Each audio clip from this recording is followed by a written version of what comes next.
Hi everyone, Land Rover girl back again with a second book review. I hope you've all had a good weekend. I certainly have. I went to the car boot and I found another Observer's book to go in my collection. These are a lovely little book. I'm sure many of you recognise these.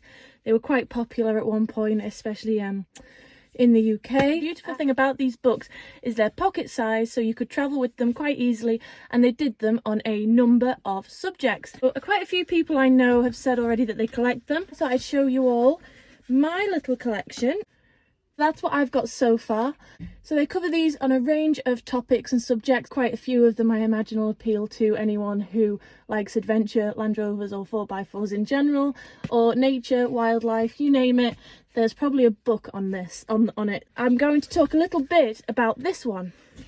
Now, although it seems like a small book, it does cover quite a lot. 111 companies and over 400 pictures. Now, there are no coloured pictures, but at the same time, there's a lot of information in here on different vehicles. I imagine from turning over quite a few times on the Land Rover page, it already automatically does it for me now. As it's such a small extract in the book, I thought I'd just read it out to everyone anyways. Since this is a vintage book or a retro book of sorts, I can imagine it won't be as easy to come by now as more modern publications that I am going to show you later on in reviews. So I thought I'd just read it to anyone who might be missing out. However, I'm sure if you do enough digging on eBay or possibly Amazon, but like I said, these are old books. This one was published in 1971.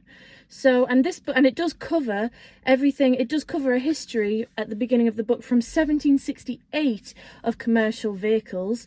As you can see at the very beginning, a history of commercial vehicles.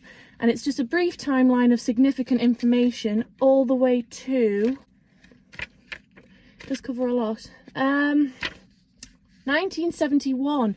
So even for 71, we still hadn't reached the Defender yet. We primarily have for the commercial vehicle for Land Rover in this book, featuring the 88 series, the 109 series, and the 110-inch forward control. Here they are, the 88, the 109 and the 110 forward control. It's not showing every single detail, but it is giving you a brief overview of what else was available. So what I'm going to do is just read the front part here, and then I might even do a quick read of the notes for each vehicle and then wrap it up there. And hopefully, if you're a collector of these, you'll be able to add this one to your collection. I'm so glad I managed to find it, because I was positive that a Land Rover would come up in one of these books. I thought I did have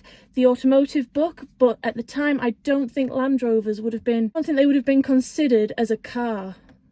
I don't think, because obviously again it was series. They were much more of a utility vehicle back then. So I don't think when that one was published, probably the late 60s, I think that one might have been published, early 70s, people still viewed the series Land Rover as, and still do, might I add, as the utility truck of the time. So that's probably why it ends up in commercial vehicles, and I didn't find it in automotive in that Observer book.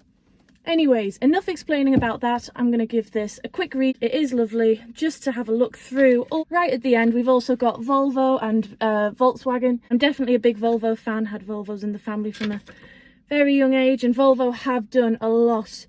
I know that they dabbled in tanks as well at one point, and I hope that there is a military themed topic on these books, because that is the next search for me, to find something to do with British military. I'd really like that to add to the collection. Anyway, stop babbling, Jess. I'm going to get on with reading. So I'm going to start off reading this bit to you. As you can see, there's some lovely pictures of the series and the forward control. And at the time as well, it was still owned by British Land Rover Group. Definitely a nice little piece of history to own of Land Rover.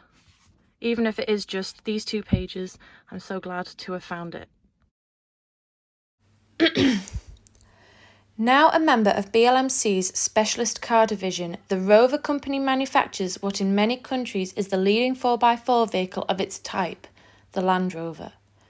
Various power units, both petrol and diesel, are offered, and a wide range of special equipment is available throughout British Leyland sales outlets, including power winches, hydraulic inspection platforms, chemical spraying attachments, etc. Special bodies including refuse collectors and tippers can also be fitted, and an articulated version of the 88-inch wheelbase model can be supplied by Dixon Bate Limited of Chester. The Land Rover is assembled in a number of countries and has been joined by a more sophisticated model, the Range Rover. 81 brake horsepower, transmission 5 F1R times 2. For anyone who knows what that is, please, again, tell me. Brakes, hydraulic, tyres, 5.0 to 16. We have the 109 series with the lovely soft top. Pickup 4x4 with soft top. Wheelbase 109 in gross vehicle weight, 109 inch gross vehicle weight, 5,905 pounds. So actually not, well, actually, yeah, it does weigh a little bit more than the 88. That was 4,453, the 88 inch, and that's 5,905. I'll let you do the maths on that one because I can't. Overall length, width, height, 175 times 66 times 78 inches. Notes: various engine and body options include motor caravan conversion by Martin Walter Limited. Engine 6-cylinder petrol, 95 brake horsepower. Transmission 5F1R times 2. Brakes hydraulic air assisted. Tyres 5.50 by 16. Last but not least, the 110 pickup 4x4 forward control, which is a wheelbase of 110 inches. Gross vehicle weight 8,250 pounds. Overall length, width and height 193 by 75.5 by 88.5 inches. Engine 6-cylinder petrol, 95 brake horsepower, exactly the same as the 109 series that we've just read out. And transmission, again, 5F1R times 2, just like the others. Brakes, hydraulic, air assisted again. 6.5 by to 16 inches. Notes: now produced in very small quantities. 4-cylinder diesel optional. 4-cylinder petrol for export only, supplied as shown or in chassis cab or chassis scuttle form. You might know more about that than me, but I absolutely love this. This is the first time I've actually read this through fully. So there you have it. That is the rundown of this little vintage observer's book of commercial vehicles, and I'm so glad that I took the time today to pick this up and have a quick flick through. And lo and behold, there was the Land Rover. But like I said, there's loads of great vehicles in here. There's Jeep, you know, we've got Jeep to thank for having a Land Rover in many ways. So there's Ford. Ford's got a lot of pages, of course. It's nice to see so many commercial vehicles that are no longer really around or quite hard to come by now. I am really chuffed to finally find this little book. Like I said, the reason for this book review isn't really something that is easy to come by, but they're not uncommon books. It just takes a little extra effort to search for it.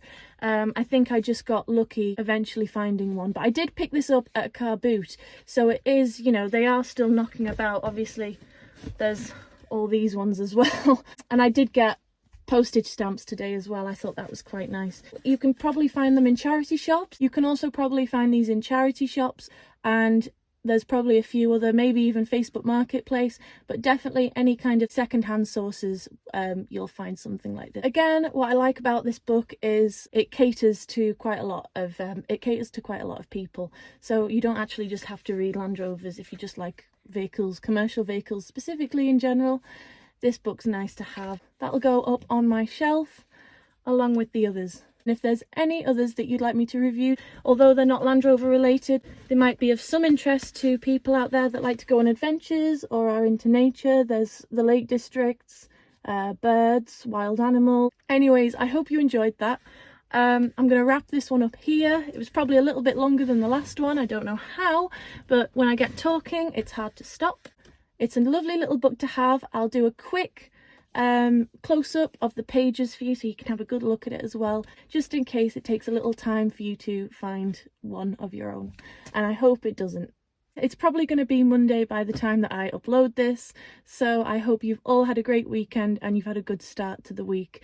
I'll see you in the next one. Thanks again for watching.